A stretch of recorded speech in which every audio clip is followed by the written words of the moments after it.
So taking Tylenol is not good. All right, I'll say it. It's not good. I was hoping to hear about new research, new data that might be helpful to understand how to provide help and how to support those like my brothers who are on the autism spectrum.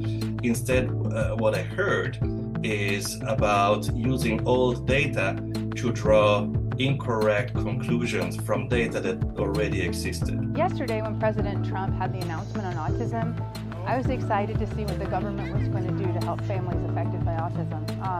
When I heard that he said acetaminophen was the cause, I was a little scared and a little sad, because as a mom of a child with autism, I felt like maybe I was being blamed for that. We know that autism has a strong genetic basis.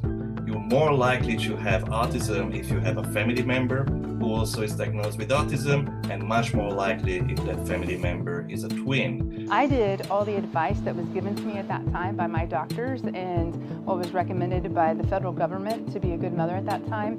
And so I know that I did the best that I could, but I feel like a lot of parents could feel guilty if their kiddos have autism now and had taken acetaminophen during that time period.